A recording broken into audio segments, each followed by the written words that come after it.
The Kerala story. आइए बात करते हैं इस मूवी के रिव्यू के बारे में। नमस्कार, मैं डॉक्टर ममता शर्मा एक बार फिर आप सभी का हार्दिक अभिनंदन करती हूँ अपने चैनल माधव मंथन में। क्या है इस मूवी में, क्यों देखी जाए, ऐसा क्या खास है जिसकी वजह से आज ये सोशल मीडिया पर इतनी ज़्यादा चर्चा का विषय बनी हुई है। इससे पहले भी मैंने एक मूवी का रिव्यू किया था, द कश्मीर फाइल्स, और आप सबको वो बहुत पसंद आया था। एक बार फिर जानते हैं कि आखिर इसमें ऐसा क्या है। इस मूवी से सिर्फ हमारी बहन बेटियां नहीं सीखेंगी, इस मूवी से सीखेगा हमारा समाज। सबसे पहले बात करते हैं इस मूवी में आखिर क्या है। देखिए, ना तो कोई तामझाम, ना बहुत बड़ा बजट, ना कोई अच्छी पिक्चराइजेशन, ड्रेसिंग सेंस तो खैर है ही नहीं। सिंपल साधारण एक घरेलू लड़की की सी कहानी है। 4 सहेलियां हैं जिनमें से 2 हिंदू हैं, एक मुस्लिम है और एक ईसाई है। अब आते हैं मुख्य मुद्दे पर। मुस्लिम जो लड़की है वो अपने धर्म से बेहद कट्टरता से जुड़ी हुई है और औरों को जोड़ने के लिए एक हिडन एजेंडा पर काम कर रही है। जो क्रिश्चियन है वो भी अपने धर्म से कुछ कुछ कट्टरता से जुड़ी हुई है और किसी की भी बात को इतनी आसानी से नहीं मानती, या तो कहें कि इन्फ्लुएंस नहीं होती। अब बात करते हैं उसमें 2 हिंदू लड़कियों के बारे में।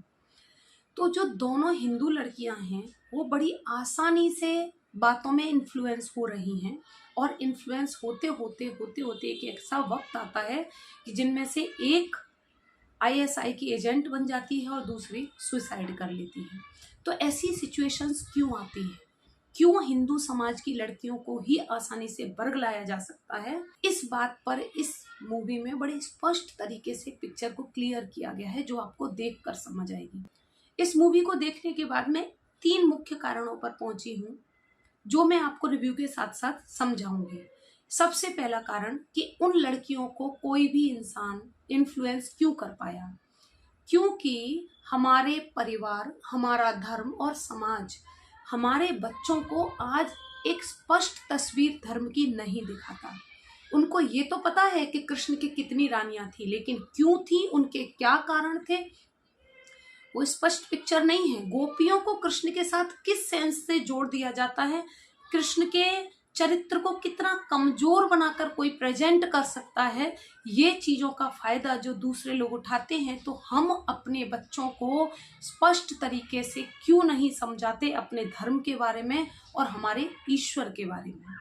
और उसका मुख्य कारण जो मुझे महसूस हुआ वो यह है कि आज की तारीख में हमारा समाज हमारे ही ईश्वर को लेकर इतना लिबरल हो चुका है कि उसको कोई किसी भी तरह से प्रेजेंट करता है तो किसी को कोई फर्क नहीं पड़ता और इसका फायदा दूसरे लोग उठाते हैं। दूसरा जो महत्वपूर्ण कारण मुझे लगा कि हमारी बहन बेटियों की आज़ादी, चाहे वो कपड़े पहनने की हो, चाहे वो घर से बाहर घूमने की हो, चाहे वो किसी से मिलने की हो, बात करने की हो, या पढ़ाई लिखाई या बाहर जाकर रहने के निर्णय की हो, या तो फिर माँ बाप के हस्तक्षेप की हो, दिन पर दिन हमारे समाज में इस तरह की बातों को लेकर बड़ों का, परिवार का, समाज का हस्तक्षेप नगण्य होता जा रहा है और उसको आज़ादी का नाम दिया जाता है। और वही आज़ादी एक वक्त ऐसा भयावह रूप लेती है कि वहां पे ना तो माँ बाप की बच्चे सुनते हैं, ना समाज की सुनते हैं और ना ही किसी मर्यादा या सीमा का पालन करते हैं। तो उसी आज़ादी का नाजायज फायदा उठाकर दूसरे लोग हमारी बहन बेटियों पर बुरी नजर डालते हैं। दूसरा कारण ये था। तीसरा और महत्वपूर्ण कारण ये है कि हमारा समाज, हमारा हिंदू समाज आज इतने हिस्सों में बढ़ चुका है कि उसके लिए हिंदू बेटी सिर्फ हिंदू बेटी नहीं है, वो या तो ब्राह्मण की बेटी, बनिया की बेटी, वैश्य, शूद्र, क्षत्रिय की बेटी बन जाती है। और उस वक्त जब उसके लिए खड़े होने का वक्त आता है तो हमारा समाज अपनी अपनी अलग अलग भूमिकाओं में दिखाई देता है। जबकि आप उस मूवी में जाकर देखेंगे कि दूसरे लोग कितने हिडन एजेंडा के थ्रू काम कर रहे हैं। उनके लिए कोई भी जाति या धर्म सिर्फ काफिर कहलाता है। उनके लिए सिर्फ और सिर्फ अल्लाह ही एक है, अल्लाह के ही बंदे सब बने, वो इसी एजेंडा के थ्रू काम करते हैं और मर मिटने को तैयार हो जाते हैं। आखिर ऐसी क्या गुट्टी उन्हें बचपन से पिलाई जाती है कि वो वहां मर मिटने को तैयार हैं और हमारे बच्चे यहाँ पल भर में भी हमें छोड़कर जाने में देर नहीं करते। तो ये 3 ऐसे कारण हैं कि जो उस मूवी के जरिए इस समाज में जागरूकता ला सकते हैं। अब बात करते हैं पूरे सार की। तो भाई पूरा सार ये है मूवी का कि अपनी बहन बेटियों को जागरूक हमें करना पड़ेगा। हमारी बहन बेटियों के लिए हमें मर्यादाओं की सीमा रेखाएं बनानी पड़ेंगी। जिस दिन हमारी माँ सीता ने भी सीमा रेखा का उल्लंघन किया, उस दिन रावण जैसा हैवान उन्हें उठाकर ले गया। तो फिर हमारी बहन बेटियां तो आज सीमा रेखा का किस हद तक उल्लंघन कर चुकी हैं, ये सीमा रेखाएं आज तय करना जरूरी है। उनके अंदर ये जागरूकता लाना जरूरी है। और बहन बेटियों को भी ये समझना पड़ेगा कि यदि आप घर से बाहर रहकर पढ़ने जा रही हैं, आपको पढ़ने का जीवन बनाने का मौका मिला है, तो आप सिर्फ पढ़िए। आप वहां जाकर इस तरह के लोगों के ट्रैप में मत फंसिए, नहीं तो आप सूटकेस और फ्रिज में ही पाई जाएंगी। और अब तो बात सूटकेस और फ्रिज से भी ऊपर की है। इस मूवी को देखने के बाद समझ में आया कि पूरा चक्रव्यूह क्या है। अब सीरिया में कहीं सेक्स स्लेव भी बन सकती है, आपके अंग भी बेचे जा सकते हैं, आप कहीं बम बांधकर फेंकी भी जा सकती हैं। समझ लीजिए, सोच लीजिए, जागरूकता के लिए ये बेहद ही सही वक्त है और आपकी आंखों को खोलने के लिए इतनी जबरदस्त ये मूवी है कि इसको देखने के बाद भी अगर आप उस गड्ढे में जाती हैं तो उसकी जिम्मेदार आप स्वयं होंगी।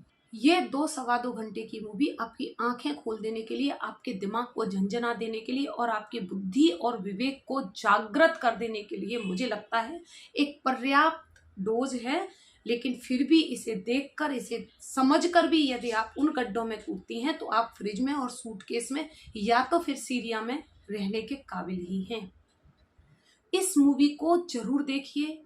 मेरी आपसे हाथ जोड़कर प्रार्थना है, इसलिए नहीं कि ये धर्म विशेष, इसलिए कि अपनी बच्चियों को सुरक्षित रख पाएं, इसलिए कि उनके आसपास घूमने वाले भेड़िए और गिद्धों को वो पहचान पाएं। हाथ जोड़कर प्रार्थना है कि इस महीने का कोई एक खर्चा कम कर दीजिए, लेकिन अपनी बहन बेटियों को ये मूवी जरूर दिखाइए। धन्यवाद। जय हिंद, जय भारत।